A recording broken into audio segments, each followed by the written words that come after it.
Maths chapter 4 determinants. तो determinants के बारे में इस लेक्चर में देखेंगे। पहले डिटर्मिनेंट्स को जो लिखते हैं उसको लिखने का तरीका ये होता है। मान लीजिए हम कह रहे हैं कि हमारा ये डिटर्मिनेंट है कोई, हम उसको क्या करेंगे, दो स्ट्रेट लाइन के ये बीच में रहता है हमारा कि ए बी सी डी, ये हो जाए डिटर्मिनेंट। और ये जहाँ स्क्वायर ब्रैकेट लगता है ये हमारा डिटर्मिनेंट्स नहीं होता, ये इसको हम लोग बोलते हैं मैट्रिक्सेस हो जाता है ये। तो यहाँ पे लिखा हुआ if A is equal to ABCD matrix then determinant of A can be written as, इसको हम लोग क्या लिख सकते हैं, तो डिटर्मिनेंट्स ऑफ A, ये सिंबल देंगे, स्ट्रेट लाइन का सिंबल रहता है, जैसे इसको मॉड डिटर्मिनेंट बोलते हैं, जो मॉड जैसा रहता है। ABCD इसको हम क्या बोलते हैं, डिटर्मिनेंट्स ऑफ A बोलते हैं। ये फुली एनसीईआरटी बेस्ड है, मैंने एनसीईआरटी के बुक से ही पेज को कट करके यहाँ पे लगा रखा है, और यही सब एग्जाम में भी आता है बेसिकली, सीबीएसई लेवल पे यही पढ़ना ही रहता है। तो यहाँ पे एक रिमार्क्स भी था जो एनसीईआरटी में इंपॉर्टेंट पॉइंट लगा मेरे को। For matrix A determinant A is read as determinant A not modulus of A. यही बात है, जो ये ऐसे अगर लिखा हुआ है ना, हम लोग इसको डिटर्मिनेंट ए पढ़ेंगे, इसको मॉड ए नहीं पढ़ेंगे। और सेकंड पॉइंट जो है क्या है हमारा, only square matrix have determinants. ठीक है, केवल जो मैट्रिक्स हमारा होना चाहिए ना, वो जो जो जो हमारा स्क्वायर मैट्रिक्स बनता है सिर्फ उसी का डिटर्मिनेंट्स होता है। स्क्वायर मैट्रिक्स कहने का क्या मतलब होता है कि रो और कॉलम इक्वल होना चाहिए। जैसे कि अगर हमारा 2 × 2, 2 रो 2 कॉलम, 3 × 3, 4 × 4, रो हमारे कौन से होते हैं, ये सारे रो हो गए ऐसे, फर्स्ट रो, ये सेकंड रो ऐसे हो जाएगा, और कॉलम्स ऐसे होते हैं, फर्स्ट कॉलम, ये सेकंड कॉलम। फिर देखते हैं determinants of a matrix of order 2। Second order matrix का डिटर्मिनेंट देखते हैं। इससे पहले फर्स्ट ऑर्डर मैट्रिक्स का क्या डिटर्मिनेंट होगा, तो फर्स्ट ऑर्डर में तो जब बस एक ही एलिमेंट है, तो वो जो एलिमेंट है वही सिंपली इसका क्या हो जाएगा, डिटर्मिनेंट हो जाएगा। लिखा भी हुआ है, let A is is equal to ये matrix A order 1, then determinants of A is defined to be equal to A. Simple एक ही एलिमेंट है, तो बस उसका आंसर क्या ए ही रहेगा, जो एलिमेंट है वही इटसेल्फ हो जाएगा। लेकिन अगर 2 × 2 का है, ये जैसे 2 × 2 है, ये रो हो गया हमारा, फर्स्ट रो, सेकंड रो, और ये हमारा कॉलम हो जाएगा, और ये हमारा कॉलम हो जाएगा, फर्स्ट कॉलम, सेकंड कॉलम। तो इसको डिटर्मिनेंट्स को सॉल्व करने के लिए क्या बोलते हैं कि जो अपोजिट वाले हैं इसको मल्टीप्लाई कर देंगे। अपोजिट हो जाएंगे कॉर्नर एलिमेंट, ये हो जाएंगे A11 A22 और A12 और A21, ये दोनों को, इसको इसके साथ मल्टीप्लाई, इसको इसके साथ मल्टीप्लाई, और दोनों को मल्टीप्लाई कर क्या करेंगे, डिफरेंस ले लेंगे। तो सबसे पहले क्या है A11, तो A11 लिखा, इसका किसके साथ होगा, A22 के साथ, A22 माइनस आ गया बीच में यहाँ पे, फिर A21 और A212, ये दोनों हो गया। अपोजिट एलिमेंट्स जो होते हैं उनके प्रोडक्ट का डिफरेंस ले लेना है।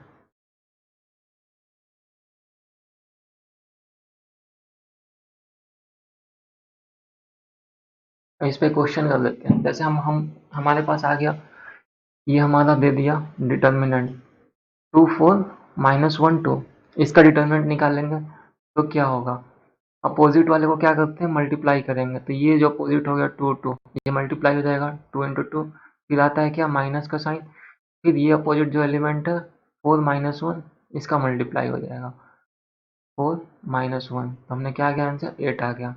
अब जैसे एक और सेकंड क्वेश्चन है, ये सब एनसीईआरटी का है, एनसीईआरटी से लिया हूँ।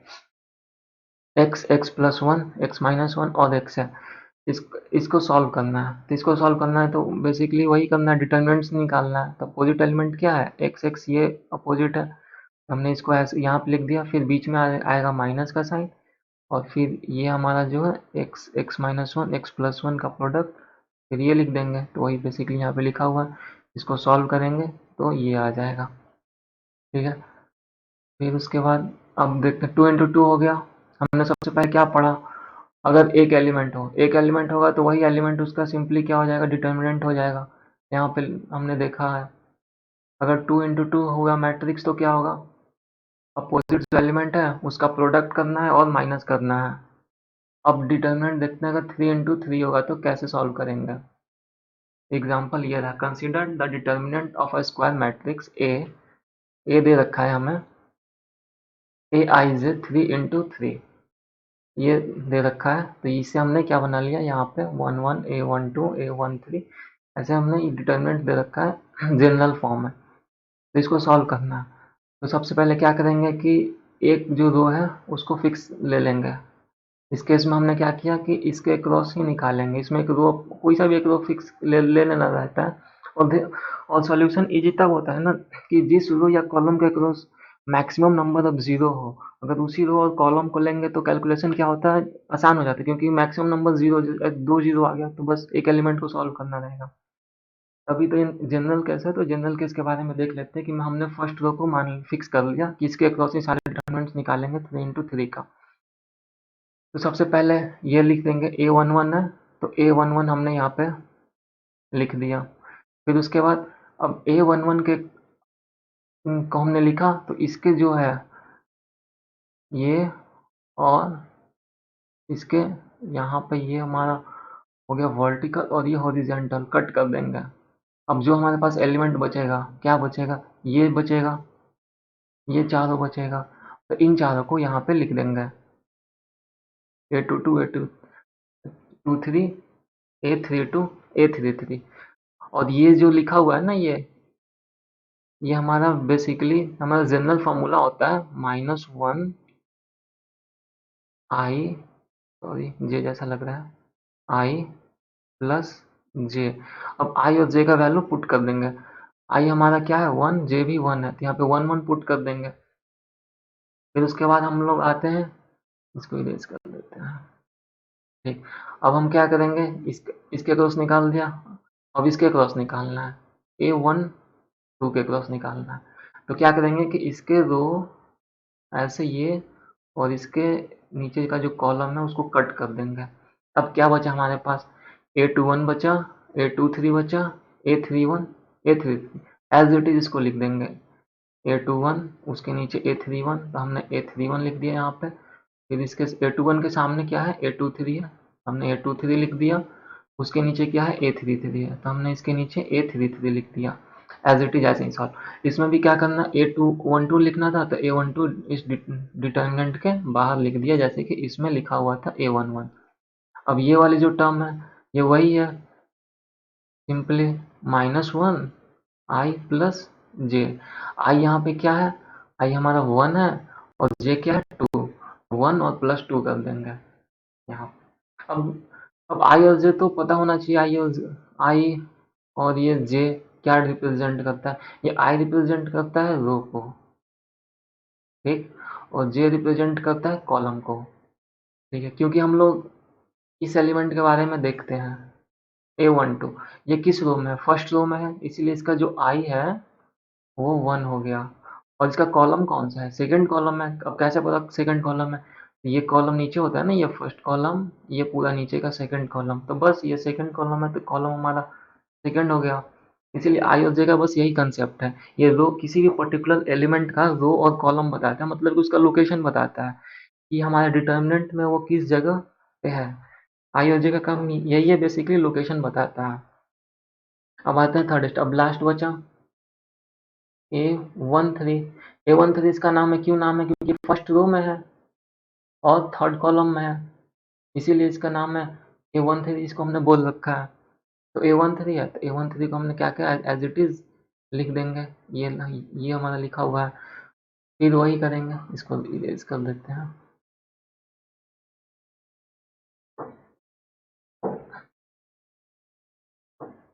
A13 हमारा ये हो गया।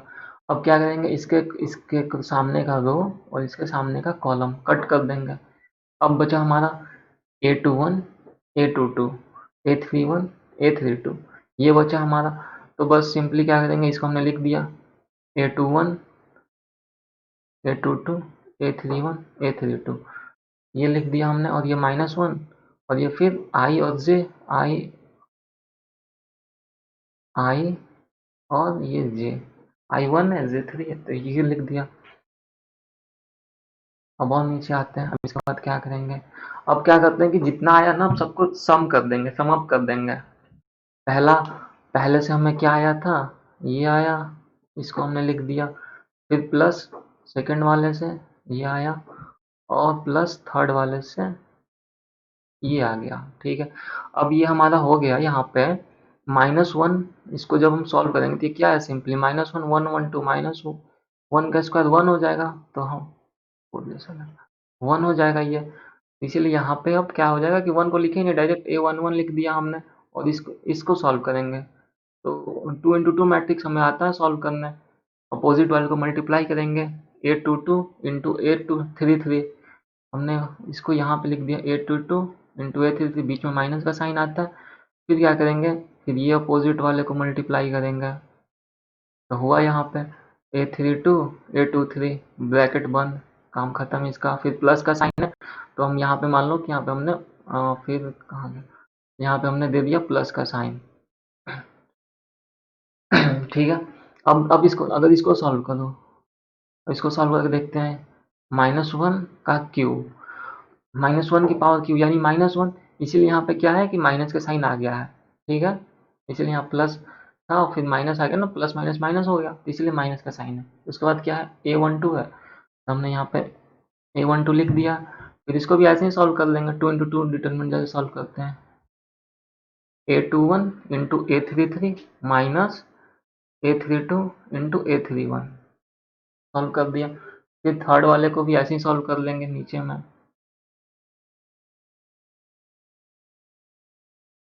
इसको भी ऐसे ही सॉल्व कर लेंगे, तो ये हमारा क्या हो जाएगा, -1 की पावर 4 हो गया ना, 314, तो फिर से इवन पावर हो गया ना, तो 1 हो जाएगा। तो फिर यहाँ पे प्लस, इसका जो नेचर है ना, नेचर ऑब्जर्व करो, नेचर क्या लगे, अल्टरनेट नेचर है। पहला साइन हमेशा क्या का आता है, प्लस का आता है। ठीक, फिर दूसरा साइन क्या का आएगा, माइनस का आएगा, फिर थर्ड साइन क्या का आएगा, प्लस का आएगा। अब हर बार ऐसे करने पर टाइम ही वेस्ट होगा। सिंपली हमें पता हो रहता है, हर जितने क्वेश्चन सॉल्व करेंगे, पहला जो साइन है प्लस का ही रहेगा, दूसरा साइन माइनस का, तीसरा फिर प्लस का। ये अल्टरनेटिंग नेचर होता है। इसको ऐसे सॉल्व, फिर इसको अंदर फिर मल्टीप्लाई करेंगे, इसको सिंप्लीफाई करेंगे, ये आ जाएगा।